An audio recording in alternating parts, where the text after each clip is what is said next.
వివిధ దినపత్రికల్లో ఏ వార్తలు ప్రధానాంశాలుగా నిలిచాయో వార్తల విశ్లేషణలో చూద్దాం. ముందుగా సాక్షి దినపత్రికలో ఉన్నటువంటి ప్రధాన వార్తలు చూసినట్లయితే మధ్యవర్తిత్వమే మార్గం అంటే ఒక వార్త, ప్రధాన వార్త ఇక్కడ మనం చూడవచ్చు. గోదావరి జల వివాదం పైన కూర్చొని మాట్లాడుకోండి, తెలంగాణ ఏపీలకు సుప్రీంకోర్టు హితవు, చర్చల ద్వారా పరిష్కరించుకోవాలన్న సిజే జస్టిస్ సూర్యకాంత్. మధ్యవర్తిత్వం, సివిల్ సూట్ సహా 3 ప్రత్యామ్నాయ మార్గాలను ప్రతిపాదించిన ప్రధాన న్యాయమూర్తి. నిబంధనలకు విరుద్ధంగా ఏపీ పోలవరం నల్లమల సాగర్ ప్రాజెక్టు చేపట్టిందన్న తెలంగాణ, సిడబ్ల్యూసి వద్దన్న ముందుకు వెళ్తుందని, టెండర్లు కూడా పిలిచిందని వెల్లడి. తక్షణమే స్టే ఆదేశాలు ఇవ్వాలని విజ్ఞప్తి. ప్రస్తుతం పిఎఫ్ఆర్, డిపిఆర్ కోసం సర్వేలు, టెండర్ల ప్రక్రియ మాత్రమే చేపట్టామన్న ఏపీ.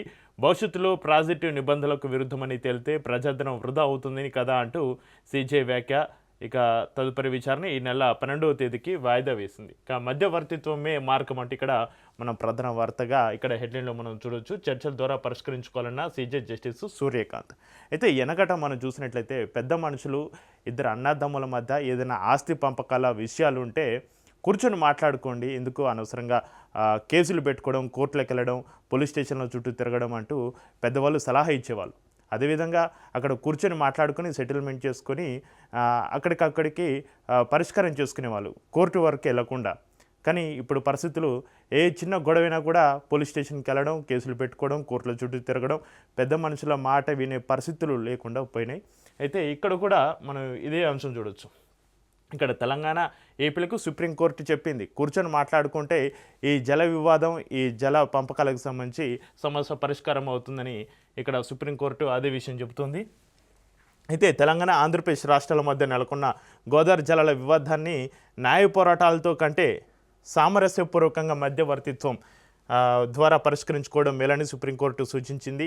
సమస్య పరిష్కారానికి ప్రత్యామ్నాయ మార్గాలను అన్వేషించాలని చెప్పింది. మధ్యవర్తిత్వంతో సహా 3 పరిష్కార మార్గాలను భారత ప్రధాన న్యాయమూర్తి సిజే జస్టిస్ సూర్యకాంత్ 2 రాష్ట్రాల ముందుంచారు. పోలవరం ప్రాజెక్టును అనుసంధానిస్తూ ఆంధ్రప్రదేశ్ ప్రభుత్వం నిబంధనలకు విరుద్ధంగా పోలవరం నల్లమల సాగర్ ఎత్తిపోతల పథకం చేపట్టిందని, ఇందుకు సంబంధించి టెండర్లు పిలిచిందని, దీనిపై తక్షణమే స్టే ఇవ్వాలంటూ తెలంగాణ ప్రభుత్వం సుప్రీంకోర్టులో పిటిషన్ దాఖలు చేసింది. దీనిపైన సోమవారం జస్టిస్ జాయ్ మాల్యా బాగ్జీతో కూడిన సీజే ధర్మాసనం సుదీర్ఘ విచారణ జరిపింది. తెలంగాణ తరపున సీనియర్ న్యాయవాది అభిషేక్ మను సింఘి, ఏపీ తరపున మరో సీనియర్ న్యాయవాది ముకుల్ రోహత్కి ఇతర న్యాయవాదులు కూడా వాదనలు వినిపించారు. మా నీటిని తరలించుకుపోయే కుట్ర జరుగుతుందంటూ తెలంగాణ వాదిస్తోంది. సింఘ్వి వాదనలు వినిపిస్తూ ఏపీ ప్రభుత్వం గోదావరి ట్రిబ్యునల్ అవార్డుకు విరుద్ధంగా వ్యవహరిస్తుంది. గోదావరి బేసిన్లో తెలంగాణకు 968 టీఎంసీల వాటా ఉంది.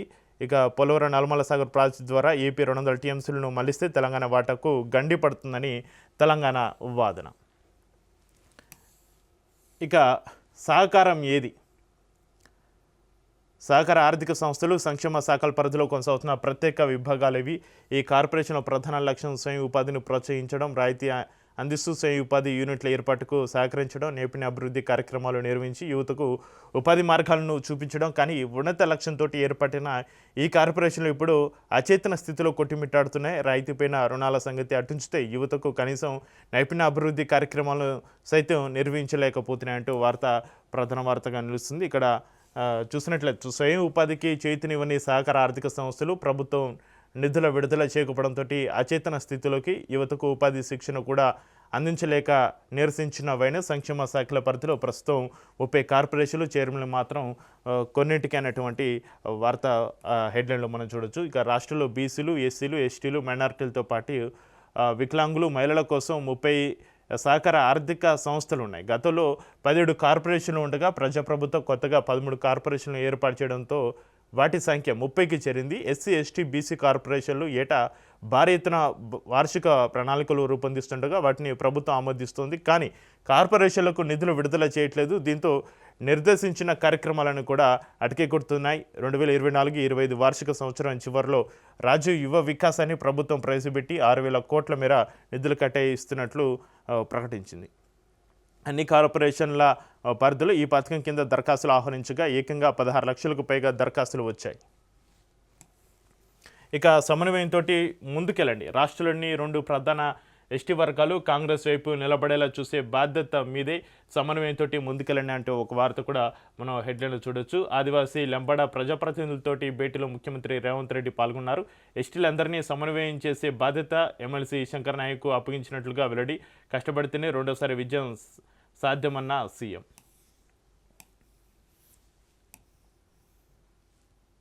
ఇక్కడ మావోయిస్టులకు సంబంధించి ఒక వార్త ప్రధాన వార్తగా నిలుస్తుంది. ఇక మావోయిస్టులు లేని తెలంగాణ, అజ్ఞాతంలో ఉన్నారు లొంగిపోవాలంటూ అజ్ఞాతంలో ఉన్నవారు కూడా అందరూ లొంగిపోవాలంటూ పదే పదే విజ్ఞప్తి చేస్తున్న పోలీసులు, వ్యూహాత్మకంగా ముందుకు వెళ్తున్న ఎస్ఐబి మావోలలో రాష్ట్రానికి చెందిన వారు 17 మంది మాత్రమే. తెలంగాణ కమిటీల్లో దామోదర మినహా అంతా ఛత్తీస్గఢ్ వారే అంటూ మావోయిస్టులకు సంబంధించి ఈ హెడ్లైన్స్ ప్రధాన వార్తగా హైలైట్గా నిలుస్తున్నాయి. ఇక రూటు మారిన ఓటు, ఇల్లు ఒక వార్డులో, ఓట్లు మరో వార్డులో, తప్పుల తడకగా మున్సిపల్ ఓటర్ జాబితా, మున్సిపాలిటీల్లో ఓటర్ల ఫిర్యాదులు వెల్లువెత్తుతున్నాయంట. వార్త ప్రధాన వార్తగా హెడ్లైన్లో మనం చూడొచ్చు. ఇక కోపంగా ఉన్నారని మోడీకి తెలుసు, రష్యా నుంచి భారత్ చమురు కొనుగోలుపైన తాను ఆగ్రహంగా ఉన్నట్టు మోడీకి బాగా తెలిసిన అమెరికా అధ్యక్షుడు ట్రంప్ అంటున్నారు.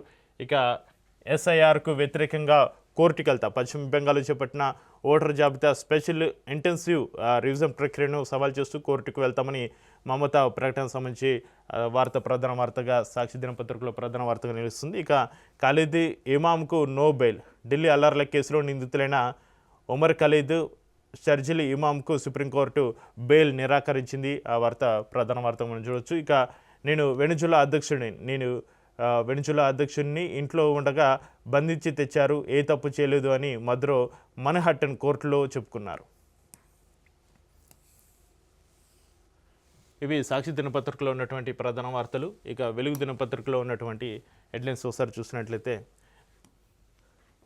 బండికి వేలాడుతూ బడికి, స్కూల్ టైంకి బస్సు రాక స్టూడెంట్ల తిప్పలు, ప్రమాదకరంగా 2 కిలోమీటర్లు ప్రయాణించిన స్కూల్కు నారాయణపేట జిల్లా మధుర మండలం పెదరిపహాల్లో ఈ ఘటన. ఇక ఇక్కడ మనం చూడొచ్చు, ఇక బొలెరో వెహికల్ బంపర్ మీద వేలాడుతూ బడికి వెళ్తున్న పెదిరిపహాడు జెడ్పీహెచ్ఎస్ స్టూడెంట్లు అంట. ఇంత ప్రమాదకరంగా ప్రయాణం చేస్తున్నారు స్టూడెంట్స్. ఇక నాది ఆస్తి గొడవ కాదు, ఆత్మగౌరవ పోరాటం అంటూ నిన్న కన్నీటి పర్యంతమయ్యారు కవిత. స్వరాష్ట్రంలో మొదటి బతుకమ్మ పండుగ నుంచి నా మీద ఆంక్షలు మొదలైనాయి అంటూ కవిత సంబంధించి వార్త ప్రధాన వార్తకి ఇక్కడ వెలుగు దినపత్రికలో మనం చూడవచ్చు. ప్రశ్నించినందుకే పార్టీ నుంచి బయటకు పంపారు. శాస్త్రమండలిలో ఎమ్మెల్సీ కవిత కంటతడి, పార్టీలో ఎన్ని అవమానాలు ఎదురైనా నవ్వుకుంటూ పనిచేసినా ఉద్యమంలో పనిచేసిన వాళ్ళను ఆగం చేస్తారనుకోలే. బీఆర్ఎస్కు నైతికత లేదు, పార్టీకి దూరం అవుతున్నందుకు హ్యాపీగా ఉన్న బీఆర్ఎస్ పాలనలో కాళేశ్వరం నుంచి కలెక్టరేట్ల దాకా అన్నిటా అవినీతి. 1.89 లక్షల కోట్ల ఖర్చు చేస్తే కేవలం ఒక కంపెనీకే 1,00,000 కోట్ల పనులు. తెలంగాణ రాజకీయ అస్తిత్వం కోసం కొత్త పార్టీ పెడుతున్నా, ఇక తన రాజీనామా ఆమోదించాలని మండలి చైర్మన్కు నిన్న విజ్ఞప్తి చేయడం జరిగింది కవిత గారు. ఇక తనది ఆస్తుల కోసం పంచాయతీ కాదని, ఆత్మగౌరవ పోరాటమని తెలంగాణ జాతీయ అధ్యక్షురాలు ఎమ్మెల్సీ కవిత కల్వకుంట్ల కవిత అన్నారు. తెలంగాణలో ఏర్పడిన 2014లో మొదటి బతుకమ్మ పండుగ నుంచి తన మీద పార్టీలో ఆంక్షలు మొదలయ్యాయని, కట్టడితో తన భావ ప్రకటన స్వేచ్ఛను హరించారని ఆవేదన వ్యక్తం చేశారు. టీఆర్ఎస్ను బీఆర్ఎస్గా మారుస్తామంటే తాను ఒప్పుకోలేదని, అందుకే కక్షగట్టి తనను బయటికి పంపించారని చెప్పారు. పార్టీలో ఎన్ని అవమానాలు ఎదురైనా నవ్వుకుంటూ పనిచేశారని, ఉద్యమంలో పనిచేస్తున్న వాళ్ళను ఆగం చేస్తారని అనుకోలేదన్నారు. సోమవారం శాసనమండలిలో ప్రశ్నోత్తరాల కార్యక్రమం ముగిసిన అనంతరం మండలి చైర్మన్ గుత్తా సుఖేందర్ రెడ్డి అనుమతితోటి కవిత ఉద్వేగపూరిత ప్రసంగం చేశారు. కన్నీళ్లను తుడుచుకుంటూ చాలాసేపు తన ఆవేదనను వెలుబుచ్చారు. నా వద్దకు ఎప్పుడు కూడా పెద్దవాళ్ళు, కాంట్రాక్టర్లు పనుల కోసం రాలేదు. అంగన్వాడీలు, ఆశా వర్కర్లు, సింగరేణి కార్మికులు, టీచర్లు, అవుట్సోర్సింగ్ ఉద్యోగులే వారి సమస్యల పరిష్కారం కోసం వచ్చారు. వారి కోసం నా వంతుగా ఎంత వీలైతే అంత పనిచేశాయని పేర్కొన్నారు. బీఆర్ఎస్ పాలనలో కాళేశ్వరం నుంచి కలెక్టరేట్ల నిర్మాణం దాకా అన్నింటిగా కూడా అవినీతి జరిగిందని అన్నారు. తాను వ్యక్తిగా సభ నుంచి వెళ్తున్నానని, భవిష్యత్తులో ఒక శక్తిగా మారి మీ ముందుకు వస్తారని తెలిపారు కవిత. ఇక అమెరికాలో ఉద్యోగం వదిలేసి కేసీఆర్ ప్రొఫెసర్ జయశంకర్ సార్ స్ఫూర్తితో తన ఉద్యమంలోకి వచ్చానని కూడా కవిత చెప్పడం జరిగింది. అయితే కవిత మీద సోషల్ మీడియాలో బాగా కొన్ని ప్రచారాలు వైరల్ అయ్యాయి. ఆస్తి పంపకాల విషయంలోనే కవిత వాళ్ళ ఫ్యామిలీకి దూరమైంది, బయటకు వచ్చింది, పార్టీ నుంచి బయటకు వచ్చింది, పార్టీ కూడా బహిష్కరించింది అని. కానీ తను నిన్న కంటతడి పెట్టుకుంటూ చెప్పడం జరిగింది, నా బిడ్డల మీద ఓటు, మేము కులదైవంగా మా ఇంటి దైవంగా భావించి లక్ష్మీ నరసింహస్వామి మీద ఒట్టేసి చెప్తున్నా, ఇవి ఆస్తి పంపకాలు ఏమాత్రం కాదు, ఆత్మగౌరవంతో నేను బయటికి రావడం జరిగిందని కవిత నిన్న చెప్పడం జరిగింది.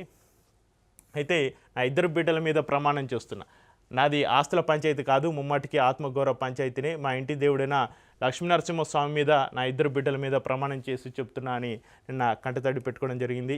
ఇక్కడేం పీకినవని జాతీయ స్థాయికి పోవాలి, తెలంగాణ రాష్ట్ర సమితి పేరును బీఆర్ఎస్గా మార్చొద్దని నేను చెప్పినా వినలేదు, తెలంగాణలో ఏం పీకి కట్టలు కట్టామని జాతీయ స్థాయికి పోవాలని ప్రశ్నించినా నా మాట వినకుండా బీఆర్ఎస్గా మార్చారు. ఇక బీఆర్ఎస్ హయాంలో అన్నింటా అవినీతే. బీఆర్ఎస్ హయాంలో అమరవీరుల స్తూపం మొదలు కలెక్టరేట్ల వరకు అన్ని నిర్మాణాల్లోనూ అవినీతి జరిగింది. సిద్దిపేట సిరిసిల్లలో కట్టిన కలెక్టరేట్లు ఒక్క వర్షానికి మునిగిపోయినాయి. అవినీతి జరిగిందని చెప్పడానికి ఈ సాక్ష్యాలు చాలవా? నిల్లు నిధులు నియామకాలు అన్న మన ట్యాగ్ లైన్కు గండు కొట్టుకుంటూ పోయాం.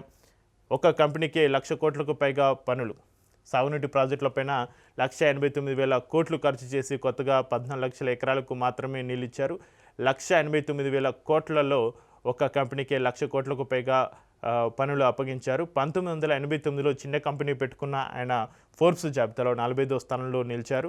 ఇక వ్యక్తిగా వెళ్తున్నా శక్తిగా తిరిగొస్తా, బీఆర్ఎస్ పార్టీ నన్ను సస్పెండ్ చేసినందుకే ఆ పార్టీ ద్వారా వచ్చిన ఎమ్మెల్సీ పదవికి రాజీనామా చేస్తున్నా, ఈ సభ నుంచి నేను వ్యక్తిగా వెళ్తున్నా, భవిష్యత్తులో శక్తిగా తిరిగి వస్తా, నేను నిజం నైతికత వైపు నిలబడ్డా, తెలంగాణ అభివృద్ధికి కమిటేటెడ్గా పనిచేయాలని ఉన్నది అంటూ తను మాట్లాడిన వ్యాఖ్యలని ప్రధాన అంశాలుగా ఇక్కడ వెలుగు దినపత్రికలో ప్రతిదీ కూడా ఇక్కడ మనం చూడొచ్చు. ప్రతి మాటను కూడా హెడ్లైన్లో రాయడం జరిగింది. అయితే కవిత నిన్న భావోద్వేగానికి గురైంది. దానిపైన కాంగ్రెస్ నేతలు కూడా స్పందించారు. మీరు బీఆర్ఎస్ నేతలు కేసీఆర్, కేటీఆర్, హరీష్ రావు మీకు దమ్ముంటే కవిత వ్యాఖ్యలపైన మీరు స్పందించండి, కవిత ప్రశ్నలకి మీరు జవాబులు చెప్పండి అంటూ నిన్న కాంగ్రెస్ నేతలు అద్దంకి దయాకర్ కూడా నిన్న స్పందించినట్టుగా మనం చూస్తాం.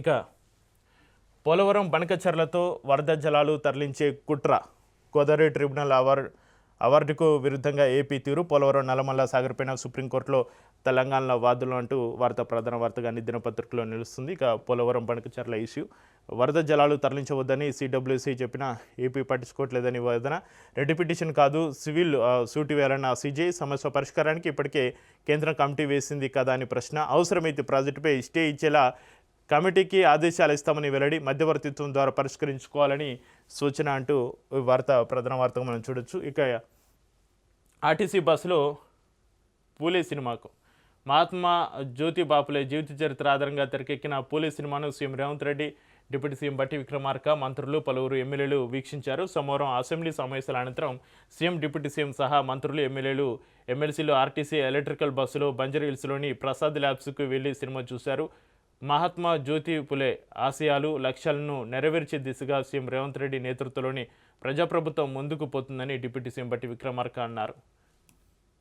ఇక్కడ చూడొచ్చు ఆర్టీసీ బస్సులో పూలే సినిమాకు వెళ్తున్నట్టు ఇప్పుడు ఈ బస్సులో తీసినటువంటి ఆ చిత్రాన్ని మనం చూడొచ్చు. ఇక 10 నుంచి 16 వరకు సంక్రాంతి సెలవులు, రాష్ట్రంలోని స్కూళ్లకు ఈ నెల 10 నుంచి 16వ తేదీ వరకు సంక్రాంతి సెలవులు ఉంటాయని school education director doctor Naveen Nicholas సోమవారం ప్రకటించారు. గతంలో స్కూల్ ఎడ్యుకేషన్ అకాడమీ క్యాలెండర్లో 11 నుంచి 15 వరకు సంక్రాంతి సెలవులు ఉంటాయని తెలిపారు. అయితే ఇవి ఇటీవల ప్రభుత్వం రిలీజ్ చేసిన హాలిడేస్ లిస్టులో 16న కనుమ సందర్భంగా సెలవు ఇచ్చినటువంటి పరిస్థితి. ఇక్కడ కనుమ రోజు స్కూళ్లకు హాలిడే, సవరణ ఉత్తర్వులు జారీ చేసిన స్కూల్ ఎడ్యుకేషన్ డైరెక్టర్. ఇక్కడ మరో వార్త, అమెరికాలో హైదరాబాద్ యువతి హత్య, అమెరికాలో హైదరాబాద్ చెందిన యువతి హత్యకు గురైంది. ఆ వార్త ప్రధాన వార్తగా మనం చూడొచ్చు. నా ఎంఎస్ చదవడానికి 4 ఏళ్ల కింద అమెరికా వెళ్ళిన నిఖిత పాత ఫ్రెండే ఆమెను చంపినట్లు గుర్తింపు, హత్య చేసి పోలీసులకు మిస్సింగ్ కంప్లైంట్, ఇండియా వచ్చిన నిందితుడు, తమిళనాడులో నిందితుని అరెస్ట్ చేసిన ఇంటర్పోల్ అధికారులు, అమెరికాకు తరలింపు. అమెరికాలో హైదరాబాద్ చెందిన యువతి హత్యకు గురైంది. దీంతో ఆమె కుటుంబంలో విషాదం నెలకొంది. సికింద్రాబాద్ తార్నాక విజయపూర్ కాలనీకి చెందిన గొడిసాల నిఖిత జేఎన్టీయూలో చదువుతుంది. ఎంఎస్ చేయడానికి 4 ఏళ్ల కింద అమెరికాకు వెళ్ళింది. అక్కడే మేరీల్యాండ్ హవార్డ్ కౌంటీలోని ఒక అపార్ట్మెంట్లో నివాసం ఉంటూ వేడా హెల్త్ డేటా అండ్ స్ట్రాటజీ అనలిస్ట్గా పనిచేస్తుంది. నిఖితకు తమిళనాడు చెన్నైకి చెందిన అర్జున్ శర్మ అనే యువకుడితోటి గతంలో రూమ్మేట్గా ఉండేవారంట. అతనే హత్య చేశాడని అతను హత్య చేసి మిస్సింగ్గా ఒక క్రియేట్ చేసి మళ్ళీ అతను ఇండియాకు తిరిగి రావడం జరిగింది. అతను తమిళనాడు వాసిగా పోలీసులు తమిళనాడు వాసిగా గుర్తించి అతన్ని అదుపులోకి తీసుకోవడం జరిగింది. ఇక నన్ను హ్యాపీగా ఉంచాలి, నేను సంతోషంగా లేనని మోడీకి తెలుసు అంటూ ట్రంప్ వ్యాఖ్యలు ప్రధాన వార్తగా నిలుస్తుంది. ఇక రష్యాతో వ్యాపారం కొనసాగిస్తే మరిన్ని టారిఫ్లు విధిస్తామని వార్నింగ్. భారత్ సుంకాలు తగ్గించాలని కోరింది అమెరికా సెనేటర్ గ్రాహం. రష్యా నుంచి చమురు దిగుమతి తగ్గించామని చెప్పిందని వెల్లడి. ట్రంప్ను ప్రసన్నం చేసుకోవడానికి మోడీ ప్రభుత్వం పాకులాడుతుందంటూ కాంగ్రెస్ ఫైర్ అంటూ నన్ను హ్యాపీగా ఉంచాలి, నేను సంతోషంగా లేనని మోడీకి తెలుసు అంటూ ట్రంప్ వ్యాఖ్యలు మాత్రం ప్రధానంగా ఇవి వైరల్ అవుతున్నాయి. ఇక America vice president JD Vance ఇంటిపైన కాల్పులు, ఒకరిని అరెస్ట్ చేసిన పోలీసులు అంటూ ఒక వార్త కూడా ప్రధాన వార్తగా హెడ్లైన్లో మనం చూడొచ్చు. ఇక ఢిల్లీ గాలిలో ప్రమాదకర బ్యాక్టీరియా రోజు రోజుకి పెరిగిపోతుందట. తీవ్ర స్థాయికి చేరిన యాంటీబయాటిక్ రెసిస్టెంట్ బ్యాక్టీరియా 8 రకాల స్టేఫిలో కాకస్ సూపర్ బగ్స్ను రక్తంలోకి తీసుకెళ్తున్న PM2.5 కణాలు అంట. న్యూమోనియా, సెప్సిస్, చర్మ వ్యాధులు విపరీతంగా పెరిగే ప్రమాదం. జవహర్లాల్ నెహ్రూ యూనివర్సిటీ స్టడీలో ఇది వెల్లడి అయింది. ఢిల్లీ గాలిలో ప్రమాదకరమైన బ్యాక్టీరియా వ్యాప్తి చెందుతుందని జవహర్లాల్ నెహ్రూ యూనివర్సిటీ స్టడీ వెల్లడించింది.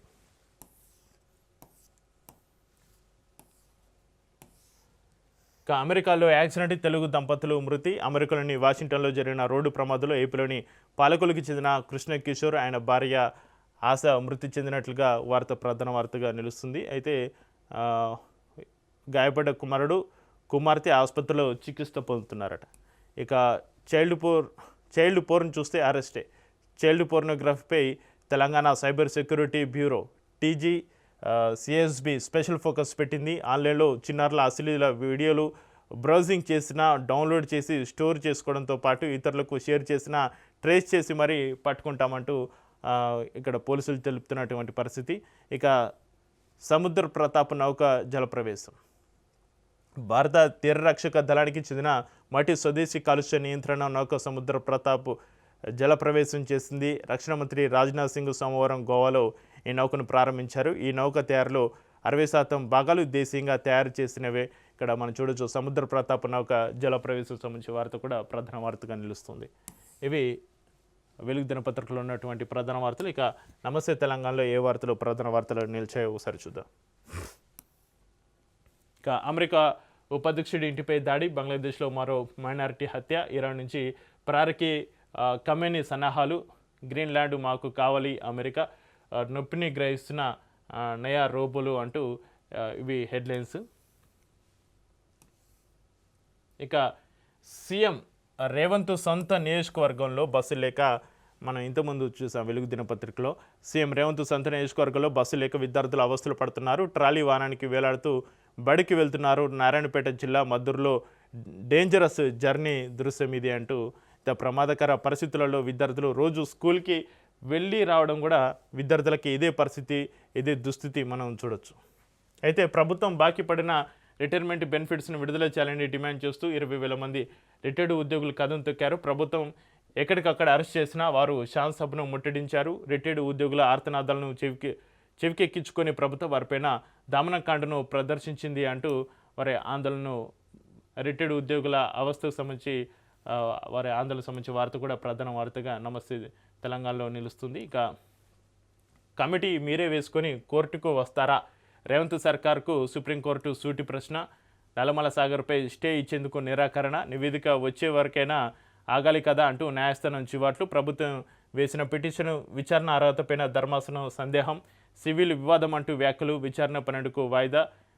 పిఎస్సీ లింక్ పైన రాష్ట్ర సర్కారు ఢొల్లవాదన, మరోసారి తేటతెల్లం. సుప్రీంలో వాదనలకు విలువ లేకుండా చేసుకున్న ప్రభుత్వం అంటూ నమస్తే తెలంగాణలో ఇవి ఇక్కడ హెడ్లైన్స్ మనం ఈ విధంగా చూడొచ్చు. ఇక జల వివాదాల పరిష్కారానికి కమిటీ వేసుకున్నారు. 3 నెలల్లో ఆ కమిటీ నివేదిక ఇస్తుందని మీరే చెబుతున్నారు. మరి అప్పటి వరకు ఆగాలి కదా, అప్పుడే కోర్టుకు ఎందుకు వచ్చారు అంటూ రేవంత్ రెడ్డి ప్రభుత్వాన్ని సుప్రీంకోర్టు నిలదీసింది అంటూ ఇక్కడ మనం వార్తను చూడొచ్చు. ఏపీ చేపట్టిన పోలవరం నల్లమల సాగర్ లింక్ ప్రాజెక్టుపై స్టే ఇచ్చేది లేదని కరాఖండిగా తేల్చి చెప్పింది. తెలంగాణ రాష్ట్రం దాఖలు చేసిన పిటిషన్ విచారణ అర్హతపైన ధర్మాసనం అనుమానాలు వ్యక్తం చేసింది. ఇది సివిల్ వివాదమని తేల్చి చెబుతూ విచారణకు విచారణను ఈ నెల 12వ తేదీకి వాయిదా వేసింది. సీఎంపై సభా హక్కుల నోటీసు అంటూ మరో వార్త. ఇక రాయలసీమ లిఫ్టు కృష్ణజాలపైన అసెంబ్లీని తప్పుదోవ పట్టించారు. అబద్ధాలు చెప్పి రేవంత్ రెడ్డిపైన చర్యలు తీసుకోండి అంటూ బీఆర్ఎస్ ఆరోపిస్తుంది. అపెక్స్ మినిట్స్ రికార్డుల వర్గీకరణపైన ఎమ్మెల్యేల ప్రివిలేజ్ మోషన్ అంటూ ఇవి హెడ్లైన్స్ ప్రధాన వార్తగా మనం చూడొచ్చు. బడాయి బాబు మారని ఢాబు. తెలంగాణలో అనేక ప్రాజెక్టులు కట్టానన్న బాబు కాళేశ్వరాన్ని తాను అడ్డుకోలేదంటూ బుకాయింపు. గోదావరి పెన్నా లింక్ తోటి దేశానికి మేలని శుద్ధులు అంటూ వార్త. ఇవి హెడ్లైన్స్ మనం చూడొచ్చు. మను పైన కన్ను. 50 ఎకరాలు లాక్కునేందుకు రేవంత్ సర్కార్ ప్లాన్. హెచ్సియు తర్వాత మరో యూనివర్సిటీ భూములకు చెర అంటూ మరో వార్త హెడ్లైన్లో మనం ఇక్కడ హైలైట్గా చూడొచ్చు. రిజిస్టర్కు నోటీసు జారీ చేసిన రెవెన్యూ శాఖ. రియల్ మాఫియాకు అప్పగించే కుట్రలు ప్రభుత్వంపై బాగుమంటున్న విద్యార్థి సంఘాలు. డీటెయిల్స్ చూస్తే కాంగ్రెస్ ప్రభుత్వం కన్ను ఇప్పుడు మరో యూనివర్సిటీ భూములపైన పడిందంటూ ఇక్కడ మనం కథనం చూడొచ్చు. హెచ్సియు భూములను లాక్కునేందుకు ప్రయత్నించిన తరహాలోనే తాజాగా మౌలానా ఆజాద్ నేషనల్ ఉర్దూ యూనివర్సిటీ పైన కన్నేసింది. యూనివర్సిటీకి కేటాయించిన భూములోని 50 ఎకరాలను వెనక్కి తీసుకునేందుకు కుట్ర చేస్తుంది. కాంగ్రెస్ ప్రభుత్వం అధికారంలోకి వచ్చిన 2 ఏళ్ల నుంచి ప్రతిష్టాత్మకమైన విశ్వవిద్యాలయాలను చెరబెట్టి విలువైన ప్రభుత్వ భూములను కొట్టేసేందుకు ప్రణాళికలు రచిస్తున్న సంగతి తెలిసింది. ఈ క్రమంలో గండిపేట మండలం మణికొండ పరిధిలోని మౌలానా ఆజాద్ నేషనల్ ఉర్దూ యూనివర్సిటీ భూములను కాజేసేందుకు వ్యూహరచన చేస్తుంది అని కూడా ఒక వార్త ప్రధాన వార్తగా నిలుస్తుంది. అయితే ఈ వార్తకు సంబంధించి రియల్ మాఫియాకు అప్పగించే కుట్రలు జరుగుతున్నాయంటూ కూడా వార్త ప్రధాన వార్తగా నిలుస్తుంది. నమస్తే తెలంగాణలో.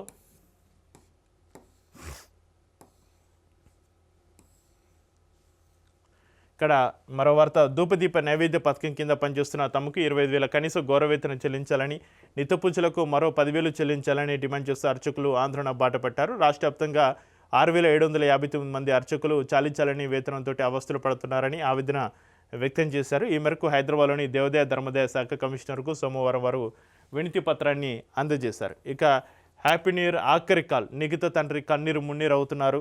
ఇందాక మనం వెలుగు దినపత్రికలో చూస్తున్నటువంటి విషాదకరమైన వార్త ఇక్కడ ఈ దినపత్రికలో కూడా ప్రధాన వార్త మనం చూడొచ్చు. హైదరాబాద్ యువతి అమెరికాలో దారుణ హత్యకు సంబంధించి వార్త అని దినపత్రికలో ప్రధాన వార్తగా నిలిచింది. ఇక ఫోన్ ట్యాపింగ్ కేసులో సర్కారుకు చుక్కెదురు. సుప్రీంకోర్టులోనూ మాజీ మంత్రి హరీష్ విచారణకు అనుమతించాలంటూ దాఖలు చేసిన స్పెషల్ లీవ్ పిటిషన్ను కొట్టేసిన ధర్మాసనం. రాధాకిషన్ రావు పైన కూడా ఎస్ఎల్పి కొట్టివేత ఆరోపణలకు ఒక్క ఆధారమైన చూపారా అని ప్రశ్న. ఇక రేవంత్ ప్రభుత్వం పోలీసులపై ధర్మాసనం ఆగ్రహం. ప్రైవేటు కేసులో ప్రభుత్వ అప్పీల. హరీష్పై కక్షతో సుప్రీంకోర్టుకు వెళ్ళి పరువు పోగొట్టుకున్న రేవంత్ సర్కార్ అంటూ ఫోన్ ట్యాపింగ్ సంబంధించి ఒక వార్త ప్రధాన వార్తగా నిలుస్తుంది. ఇక ప్రైవేటు కేసులో ప్రభుత్వ అప్పీల అంటూ హరీష్పై కక్షతో సుప్రీంకోర్టుకు వెళ్ళి పరువు పోగొట్టుకున్న రేవంత్ సర్కార్ అంటూ కూడా హెడ్లైన్లు ప్రధాన వార్తగా నమస్తే తెలంగాణలో నిలుస్తున్నాయి. ఇవి వివిధ దినపత్రికలో ఉన్నటువంటి ఈరోజు ప్రధాన వార్తలు. చూస్తూనే ఉండండి రాజ్ న్యూస్.